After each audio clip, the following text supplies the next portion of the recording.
तो एक बार फिर से बहुत बहुत स्वागत है आप सभी का मेरे इस यूट्यूब चैनल में। हम लोग तैयारी कर रहे हैं जनरल स्टडीज़ यानी कि जीएस में, और जीएस में हम देख रहे हैं मध्यकालीन भारत का इतिहास सीरीज़।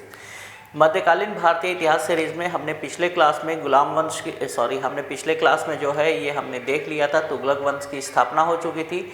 आज हम चलेंगे तुगलक वंश के एक अति महत्वपूर्ण शासक जिनका नाम है मोहम्मद बिन तुगलक। तो आइए शुरू करते हैं। मोहम्मद बिन तुगलक इतिहास में बहुत ही इम्पॉर्टेंट और इंटरेस्टिंग कैरेक्टर है। चलिए जानते हैं, इनको पढ़ने में हमें काफ़ी मज़ा आने वाला है। तो मोहम्मद बिन तुगलक जो है, इनका काल है 1325 से लेकर के 1351 ईस्वी तक। 1325 में ये सुल्तान बनते हैं और 1351 में इनकी मृत्यु हो जाती है। तो कुछ फैक्ट से शुरुआत करते हैं। जो मोहम्मद बिन तुगलक है, इनका जो ओरिजिनल नाम था, मूल नाम था, ये था जौना खां। ठीक है, तो इनका जो मूल नाम या एक्चुअल नाम था वो था जौना खां, लेकिन जब ये गद्दी पर बैठते हैं तो ये मोहम्मद बिन तुगलक के नाम से बैठते हैं। इनकी उपाधि जो थी, इनकी उपाधि थी उलुग खां, और उलुग खां की उपाधि इनके चाचा ने दी थी जिसका नाम था गयासुद्दीन तुगलक। पिछले क्लास में जिस गयासुद्दीन तुगलक को हमने देखा था, तुगलक वंश के संस्थापक, उसने ही मोहम्मद बिन तुगलक को उलुग खां की उपाधि दी थी। उलुग खां की उपाधि ऐसे मोहम्मद बिन तुगलक के साथ ज़्यादा फेमस नहीं है। उलुग खां की उपाधि जो है ये बलबन के साथ ज़्यादा फेमस है। बलबन की भी उपाधि जो थी ये उलुग खां थी, और बलबन को उनके जो ससुर थे या उस समय के तत्कालीन सुल्तान थे नासिरुद्दीन महमूद, उसने बलबन को उलुग खां की उपाधि दी थी। यानी सल्तनत काल में दो सुल्तानों की उपाधि उलुग खां हो गई, एक पहले बलबन और अभी जो हम देख रहे हैं ये है मोहम्मद बिन तुगलक। ठीक है, उलुग खां का अर्थ होता है सर्वोच्च नेता। क्लियर है। आइए, अब जो मोहम्मद बिन तुगलक है, मोहम्मद बिन तुगलक के काल के बारे में जानकारी जो हमें मिलती है, जानकारी का जो स्रोत है, ये दो इतिहासकार हैं। एक है जियाउद्दीन बर्नी और एक है इब्न बतूता। ये दोनों के द्वारा लिखे हुए दस्तावेजों से हमें मोहम्मद बिन तुगलक के काल के बारे में जानकारी मिलती है। मोहम्मद बिन तुगलक के काल के बारे में जानकारी का दो स्रोत है, एक बर्नी यानी जियाउद्दीन बर्नी और दूसरा इब्न बतूता के द्वारा लिखे गए लेख। आगे अभी हम इस पर बातचीत करेंगे। ठीक है, अब एक बहुत महत्वपूर्ण बात, मोहम्मद बिन तुगलक जो था ये पूरे मध्यकालीन सुल्तानों में, मध्यकाल में जितने भी सुल्तान हुए सभी सुल्तानों में सबसे ज़्यादा पढ़ा लिखा और योग्य सुल्तान था। लेकिन इसके बावजूद जो है इसके काल में इन्हें कोई खास ख्याति प्राप्त नहीं हो सकी, इनकी योजनाएं सफल नहीं हो सकी। अभी हम लोग सब पर बात करेंगे। लेकिन मध्यकालीन जितने भी सुल्तान थे, इन सभी सुल्तानों में सबसे अधिक पढ़ा लिखा और योग्य सुल्तान था। एक और महत्वपूर्ण बात इनसे संबंधित है कि मोहम्मद बिन तुगलक ने जो बगदाद के खलीफा थे, इससे सुल्तान पद की मान्यता ली थी। ठीक है, तो मोहम्मद बिन तुगलक ने बगदाद के खलीफा से सुल्तान पद की मान्यता ली थी। और अगर आपको याद होगा तो इससे पहले जो है ये इल्तुतमिश ने, है ना, गुलाम वंश का सुल्तान था इल्तुतमिश, उसने भी खलीफा से सुल्तान पद की मान्यता ली थी।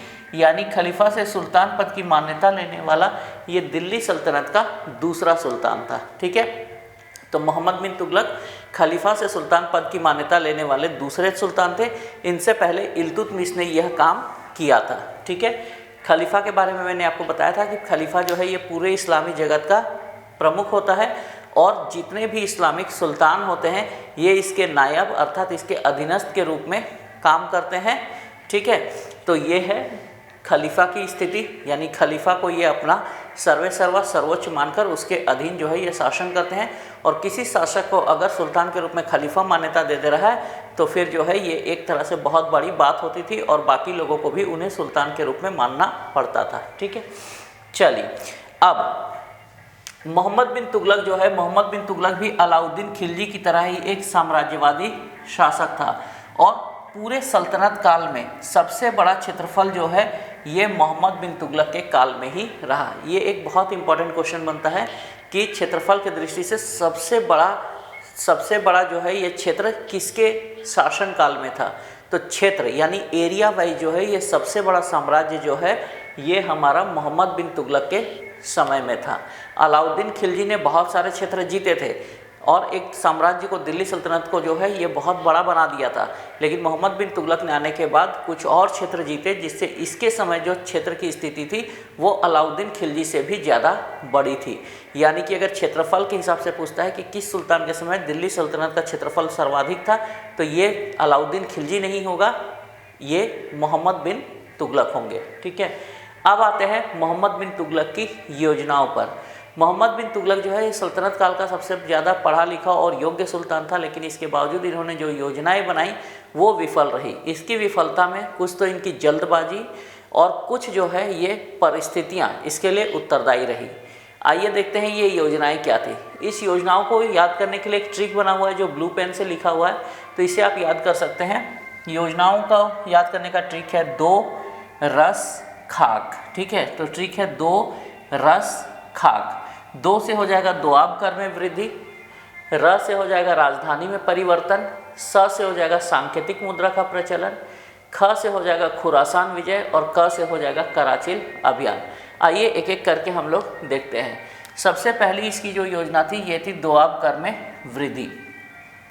दोआब जो होता है ये 2 नदियों के बीच की भूमि को कहा जाता है दोआब। तो इन्होंने गंगा और यमुना के बीच का जो उपजाऊ क्षेत्र था, दोआब क्षेत्र कहलाता था, उसमें कर के दर में इसने वृद्धि कर दी। ठीक है, हालांकि यह वृद्धि जो है अलाउद्दीन खिलजी के समय से कम थी, लेकिन जिस समय इसने कर में वृद्धि की उसी समय में अकाल पड़ गया।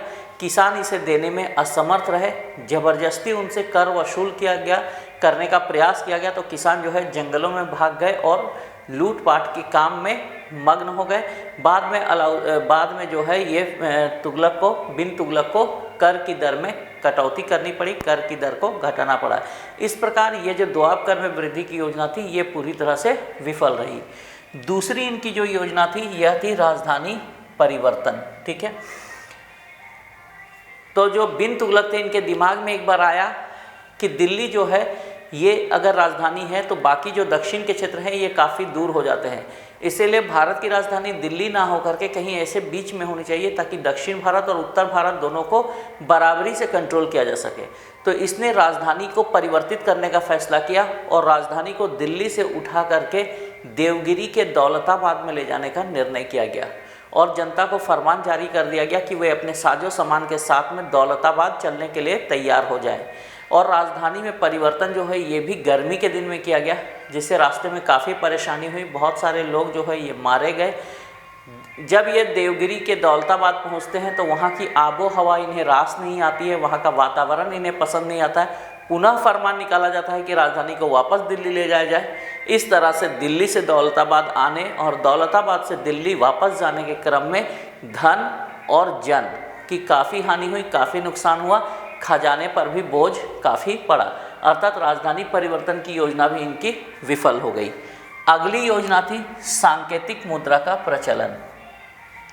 जिस तरह से आज सांकेतिक मुद्रा चलती है, सोने और चांदी के मुद्राओं के बदले में जो है कागजी मुद्रा या पत्र मुद्रा चलती है, इसी तरह का कुछ प्रयोग जो है ये मोहम्मद बिन तुगलक ने उस ज़माने में किया था।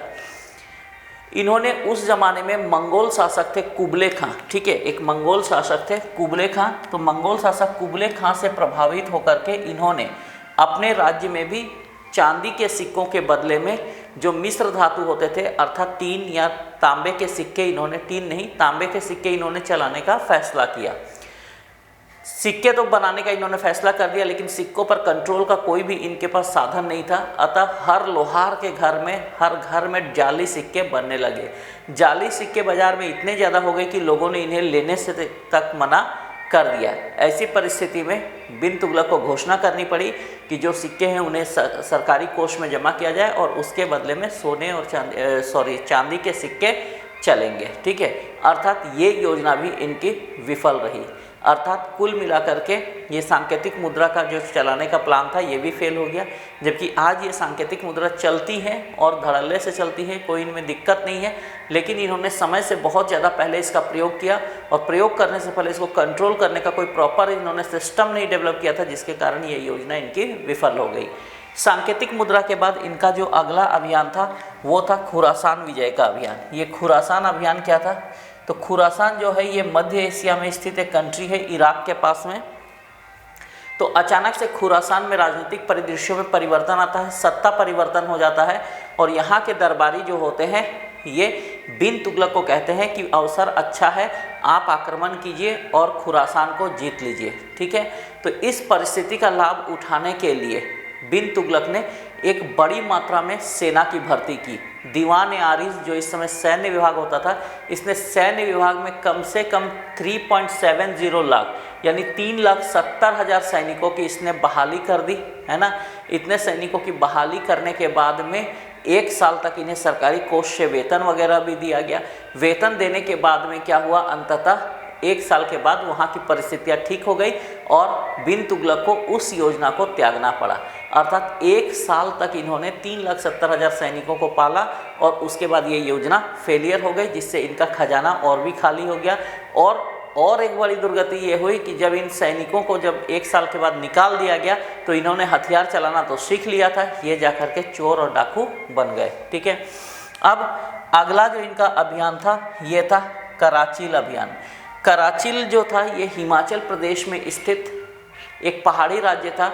बिन तुगलक ने इसे जीतने की योजना बनाई और एक बड़ी सेना इसे जीतने के लिए भेज दिया, लेकिन भेजा सर्दी के दिन में। और आप जानते हैं कि सर्दी के दिनों में पहाड़ में बर्फबारी होती है, तो मौसम की प्रतिकूलता के कारण कराचील पहुंचने से पहले ही पूरी सेना का मौसम के कारण सफाया हो गया। इस सेना में मात्र 3 सैनिक बचे थे जो वापस लौटे और इस दुखद घटना को सुनाया।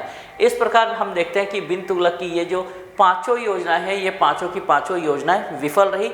कारण सिर्फ उसकी जल्दीबाजी थी। योजनाओं में कमी नहीं थी, जल्दीबाजी और बिना दूरदर्शिता के कारण जो है ये योजनाएं लॉन्च कर दी गई, जिसके कारण ये योजनाएं विफल हो गई। अब बिन तुगलक ने जो सांकेतिक मुद्रा जारी की थी, इस सांकेतिक मुद्रा के आलोक में एक इतिहासकार हैं जिनका नाम है थॉमस एडवर्ड्स। इस थॉमस एडवर्ड ने बिन तुगलक को सिक्का ढालने वाला राजकुमार या अमीरों का सुल्तान कहा है। तो ये क्वेश्चन एक बार पूछा जाता है कि सिक्का ढालने वाला राजकुमार किसे कहा जाता है या अमीरों का सुल्तान किसे कहा जाता है, तो ये कहा जाता है मोहम्मद बिन तुगलक को, और ये कहा था थॉमस एडवर्ड नाम के एक विद्वान ने। चलिए अब बढ़ते हैं आगे देखते हैं इनके कुछ और उपनाम हैं। ठीक है, इनके कुछ और उपनाम हैं। ये जो इनकी सनकी योजनाएं थी, इन सनकी योजनाओं के चलते इतिहास में इन्हें पागल सुल्तान, स्वप्नशील सुल्तान या रक्त पिपासु सुल्तान के नाम से भी जाना जाता है। ठीक है, इनकी सनकी योजनाओं के चलते इनको ये नाम मिले हैं पागल सुल्तान, स्वप्नशील सुल्तान और रक्त पिपासु सुल्तान। अब ये जो सुल्तान था ये हिंदुओं के प्रति उदार दृष्टिकोण रखता था और हिंदुओं के त्योहारों में विशेष करके जो होली का त्यौहार है और इस होली के त्यौहार में ये खुद भाग लेता था। ये भी प्रश्न पूछा गया है कि सल्तनत काल का कौन सा सुल्तान जो है जो हिंदुओं के त्यौहार होली में भाग लेता था, तो ये कोई और नहीं, यही मोहम्मद बिन तुगलक हैं। अब आते हैं तुगलक के दरबारियों पर। तुगलक ने अपने दरबार में एक प्रसिद्ध जैन आचार्य जिन प्रभासूरी को संरक्षण दिया था। ये बहुत महत्वपूर्ण बात है कि एक मुस्लिम शासक होते हुए भी इसने एक जैन आचार्य जिन प्रभासूरी को अपने दरबार में संरक्षण दिया था। ठीक है, तो जिन प्रभासूरी जो हैं ये कहाँ रहते थे अगर पूछे तो ये रहते थे बिन तुगलक के दरबार में। इसके बाद अगला जो है इनके दरबारी इब्न बतूता। इब्न बतूता जो है ये मोरक्को, है ना, मोरक्को जो है ये अफ्रीका में एक जगह है। मोरक्को या अफ्रीका का यात्री था। ठीक है, जो दिल्ली आया था बिन तुगलक के शासनकाल में और इसकी विद्वता से प्रभावित होकर के बिन तुगलक ने इसे दिल्ली का काजी नियुक्त कर दिया था। काजी जो होता है ये प्रधान न्यायाधीश को कहा जाता है, जो मुख्य न्यायाधीश होता है उसे काजी कहा जाता है। तो इसकी विद्वता से प्रसन्न होकर, इसके गुणों से प्रभावित होकर के बिन तुगलक ने इसे दिल्ली का काजी नियुक्त कर दिया था। और ये जो इब्न बतूता है, इब्न बतूता ने अपना यात्रा वृतांत लिखा है, उस पुस्तक का नाम है रेहला। ठीक है, इन्होंने अपना यात्रा वृतांत लिखा है रेहला, जिसमें बिन तुगलक के काल के बारे में हमें जानकारी मिलती है। ठीक है, अब इसके बाद अगले जो विद्वान थे दरबारी इनका नाम है जियाउद्दीन बर्नी। हम जियाउद्दीन बर्नी काफ़ी समय से सुन रहे हैं, आज उसी जियाउद्दीन बर्नी के बारे में जानेंगे। जियाउद्दीन बर्नी का जन्म जो है ये 1253 ईस्वी में हुआ था। जियाउद्दीन बर्नी के चाचा जो थे ये अलाउद्दीन खिलजी के दरबारी कवि थे। ठीक है, जियाउद्दीन बर्नी के चाचा जो थे ये अलाउद्दीन खिलजी के समय में उनके दरबारी हुआ करते थे। ठीक है, जियाउद्दीन बर्नी जो है ये बिन तुगलक के काल में 17 वर्षों तक, है ना, बर्नी जो है बिन तुगलक के शासनकाल में 17 वर्षों तक नदीम के पद पर आसीन रहे। ठीक है, नदीम के पद पर इन्होंने 17 साल तक सेवा दी बिन तुगलक के शासनकाल में। बिन तुगलक की मृत्यु के बाद जब फिरोज शाह तुगलक का शासनकाल आता है तो फिरोज शाह तुगलक के शासनकाल में इन्हें शाही कृपा से वंचित रखा जाता है, अर्थात इनको सरकारी कामकाजों से दूर रखा जाता है। और एक समय ऐसा भी आता है जब इन्हें जेल में डाल दिया जाता है। ठीक है, तो यानी कि एक तरह से बिन तुगलक के काल में जो व्यक्ति नदीम के पद पर रहा था, यानी कि एक बहुत अच्छे पद पर रहता था, उसे फिरोज शाह तुगलक के शासनकाल में सरकारी नौकरी में तो रखा ही नहीं जाता है, उल्टे उन्हें जेल तक में जाना पड़ जाता है। जियाउद्दीन बर्नी ने अपना अंतिम समय जो है ये पुस्तक लेखन में लगा दिया। जीवन के अंतिम समय में जब ये रिटायरमेंट हो गए थे, सरकारी कामकाजों से दूर थे, तो इन्होंने अपना अधिकांश समय जो है ये पुस्तक लेखन में लगाया। और इनकी ऐसे तो बहुत सारी पुस्तकें हैं, लेकिन इन पुस्तकों में ऐतिहासिक दृष्टि से 2 पुस्तकें महत्वपूर्ण है। एक पुस्तक का नाम है तारीख ए फिरोज शाही और दूसरा है फतवा ए जहानदारी। ये 2 इनकी प्रसिद्ध पुस्तकें हैं जो ऐतिहासिक दृष्टि से इम्पोर्टेंट है, तारीख ए फिरोज शाही और फतवा ए जहानदारी। ये जो आप तारीख ए फिरोज शाही पुस्तक देख रहे हैं, ये वही तारीख ए फिरोज शाही है जिसमें अलाउद्दीन खिलजी के आर्थिक सुधारों के बारे में जानकारी मिलती है। साथ ही साथ बिन तुगलक के शासनकाल के बारे या तुगलक वंश के शासनकाल के बारे, प्रशासनिक व्यवस्था, आर्थिक गतिविधियों की भी इससे हमें जानकारी प्राप्त होती है। चलिए अब बढ़ते हैं आगे। बिन तुगलक जो है, बिन तुगलक का जब अंतिम समय आया तो इसके शासनकाल में कई हिंदू और मुस्लिम सूबेदारों ने विद्रोह कर दिया। देखिए, साम्राज्य बहुत बड़ा होने से क्या होता है, दिक्कतें आती है। दूर दराज के क्षेत्रों में विद्रोह की संभावना बढ़ जाती है। जब भी केंद्रीय सत्ता कमज़ोर होती है, सेंट्रल गवर्नमेंट जो है ये कमज़ोर होगी, तो दूर दराज के क्षेत्र में जो है ये जो सामंत होते हैं ये फ़ायदा उठाने का प्रयास करते हैं, विद्रोह करके अपना स्वतंत्र राज्य स्थापित कर लेते हैं। बिन तुगलक के काल में भी यही हुआ कि बिन तुगलक जिस समय अंतिम समय में था, उसमें कई हिंदू और मुस्लिम सूबेदारों ने इनके विरुद्ध में विद्रोह कर दिया। दक्षिण भारत में दिल्ली सल्तनत से इस समय 2 राज्य स्वतंत्र हुए और दोनों ही बहुत ही शक्तिशाली हुए, जिनके बारे हम एक चैप्टर बनाकर भी आगे पढ़ेंगे। तो आपको याद रखना है कि दक्षिण भारत में 2 राज्य बिन तुगलक के समय में स्वतंत्र हुए। उनमें एक राज्य का नाम है विजयनगर। ठीक है, विजयनगर 1336 में स्वतंत्र हुआ और विजयनगर के स्वतंत्र राज्य के संस्थापक हरिहर और बुक्का राय थे। इस पर हम पूरा डिटेल पढ़ेंगे, इसलिए अभी ज़्यादा इस पर बात नहीं करते हैं। और दूसरा दक्षिण में स्वतंत्र होने वाला राज्य था बहमनी साम्राज्य। बहमनी साम्राज्य स्वतंत्र हुआ 1347 में और बहमनी साम्राज्य के संस्थापक थे अलाउद्दीन बहमन शाह, जिनका शॉर्ट नेम है हसन गंगू। ये हसन गंगू थे और बाद में जब इन्होंने अलग राज्य की स्थापना की तो अलाउद्दीन बहमन शाह के नाम से गद्दी पर बैठे। अब बिन तुगलक के राज्य में हर तरफ विद्रोह हो रहा था और बिन तुगलक इसे दबाने का प्रयास कर रहा था। इसी क्रम में 1351 में थट्टा नाम के स्थान में विद्रोह के दमन के लिए सुल्तान जाते हैं और इस विद्रोह का दमन करते हैं और वहाँ पर इसी समय उनको तेज बुखार आ जाता है और इसी बुखार के कारण जो है सुल्तान बिन तुगलक की मृत्यु हो जाती है। घटनाक्रम समझ में आया। 1351 में थट्टा में सुल्तान जाते हैं विद्रोह का दमन करने। विद्रोह के दमन के दौरान उनको तेज बुखार आता है और बिन तुगलक की मृत्यु हो जाती है। इस प्रकार बिन तुगलक का जो है ये कार्यकाल समाप्त हो जाता है उनकी मृत्यु के साथ ही। इनकी मौत पर इतिहासकार जियाउद्दीन बर्नी, जिनके बारे में अभी हमने पढ़ा, जियाउद्दीन बर्नी लिखते हैं, अंततः लोगों को उससे तथा उसे लोगों से मुक्ति मिली। ठीक है, ये बहुत बड़ी बात है, थोड़ा सा इस पर विचार कीजिएगा, क्योंकि बिन तुगलक जो है ये जीवन भर एक्सपेरिमेंट कर रहे थे, जिससे बिन तुगलक खुद परेशान था और जनता भी उससे परेशान थी। बिन तुगलक की मृत्यु पर बर्नी का यह कथन अत्यंत उचित प्रतीत होता है, जिन्होंने लिखा कि अंततः फाइनली लोगों को उससे और उसे लोगों से मुक्ति मिली, अर्थात बिन तुगलक के प्रयोगों से जनता को मुक्ति मिली और जनता पर प्रयोग करने से बिन तुगलक को मुक्ति मिली। चलिए, बहुत बड़ी बात है। इसके बाद बिन तुगलक जो है ये बिन तुगलक शिष्य था शेख अलाउद्दीन का। बिन तुगलक जो है ये सूफी संत शेख अलाउद्दीन का शिष्य था। ये भी कई बार पूछा गया है कि बिन तुगलक किसका शिष्य था, तो बिन तुगलक जो है अलाउद्दीन खिलजी नहीं, एक सूफी संत थे अलग जिसका नाम शेख अलाउद्दीन था, उसके ये शिष्य थे। बिन तुगलक ने अपने जीवन काल में कई मकबरे बनवाए, जिनमें कुछ महत्वपूर्ण है। इसमें पहला मकबरा इन्होंने दिल्ली में बनवाया जो निजामुद्दीन औलिया का था। ये पूछेगा आपको कि सूफी संत शेख निजामुद्दीन औलिया का मकबरा कहाँ है, दिल्ली में बनवाने वाला बिन तुगलक। मुल्तान में इन्होंने 2 मकबरे बनवाए, एक बनवाया था रुकनुद्दीन अजूनत का और दूसरा बनाया था शेख मुल्तान का। बदायूं में इन्होंने मीरन मुल्हिम का मकबरा बनाया। इसमें से विशेष करके निजामुद्दीन औलिया वाला मकबरा जो है ये खासा इंपॉर्टेंट है एग्जाम के पॉइंट ऑफ व्यू से। बाकी याद रखिए तो अच्छी बात है, नहीं याद रहे तो दिल्ली में निजामुद्दीन औलिया का मकबरा है, ये बात आपको याद रखनी है, ये मैंने आपको पहले भी बताया है। तो इस प्रकार जो है ये हमारा आज का बिन तुगलक, मोहम्मद बिन तुगलक का चैप्टर का एंड होता है। नेक्स्ट क्लास में हम देखेंगे फिरोज शाह तुगलक, इस वंश के अगले सुल्तान। तो आज हम अपने क्लास को यहीं पर एंड करते हैं। बिन तुगलक को हमने देखा। अगर बिन तुगलक वाला ये वीडियो आप लोगों को अच्छा लग रहा है तो वीडियो को लाइक कीजिए, कमेंट कीजिए और चैनल को सब्सक्राइब नहीं किया है तो सब्सक्राइब कर दीजिए। तो चलिए मिलते हैं अगले वीडियो में फिरोज शाह तुगलक के साथ में, तब तक के लिए इजाज़त दीजिए। Thank you very much.